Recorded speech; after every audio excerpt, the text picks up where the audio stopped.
देखो in nuclear reaction क्या है आपका, ये दे रखा है कि ये स्लो मूविंग न्यूट्रॉन है, के एन मतलब ये काइनेटिक एनर्जी लिखी है यहाँ पे। तो बहुत स्लो मूविंग मतलब काइनेटिक एनर्जी ऑलमोस्ट जीरो ले सकते हैं। स्ट्राइक से बोरोन जो कि ऑलरेडी एट रेस्ट पर था, ठीक है। After reaction helium is observe to have a speed of 93 into 10⁻⁶ metre per second, ठीक है। Find the kinetic energy of the lithium and Q value of the reaction.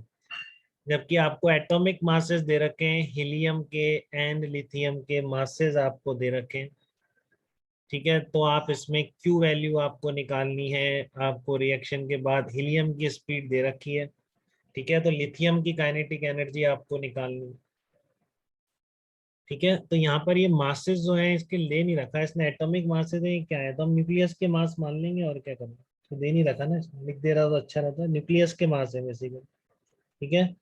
ये क्योंकि वैसा सिंबल तो बनाया नहीं, ये सिंबल का मीनिंग तो हो ही जाता है कि एटॉमिक मास है, अगर इस तरह का होता एम ब्रैकेट में 2He4, ठीक है, ऐसा तो कहा नहीं।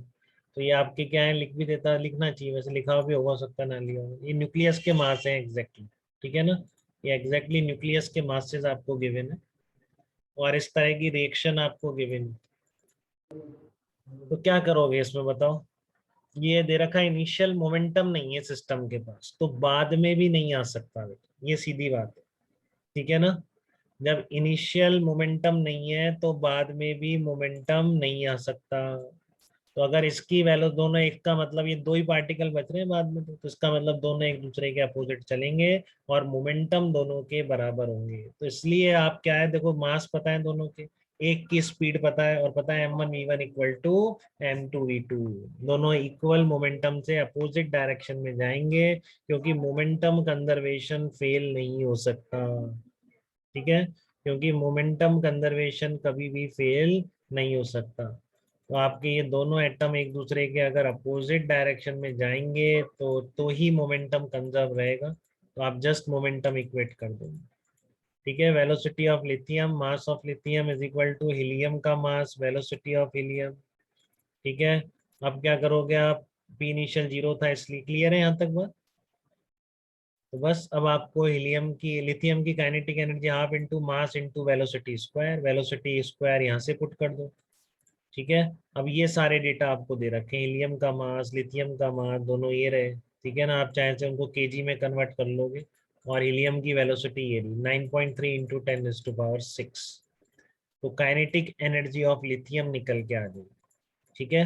तो लिथियम की काइनेटिक एनर्जी आ गई, हीलियम की आ गई। तो आप क्यू वैल्यू रिएक्शन की बता पाओगे क्या, बताओ अंश, क्या क्यू वैल्यू बता सकते हो आप, रिएक्शन की क्यू वैल्यू कितनी होगी जब दोनों की काइनेटिक एनर्जीज आपके पास आ चुकी है, लिथियम और हीलियम की। अर्णव बताओ, आप कुछ कह रहे हो।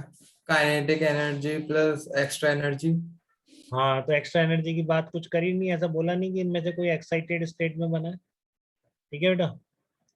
सर क्या हो तो फिर जाएगी, जीरो मान के चलेंगे। हाँ, तो क्यू वैल्यू क्या आ जाएगी, काइनेटिक एनर्जी चेंज के बराबर आ जाएगी। इनिशियली कोई काइनेटिक एनर्जी थी नहीं, फाइनली है, और वही किसके बराबर होगी, क्यू वैल्यू के बराबर होगी। तो यहाँ पर क्यू वैल्यू निकालने का कौन सा मेथड यूज हुआ, डेल्टा के प्लस एक्स्ट्रा एनर्जी वाला।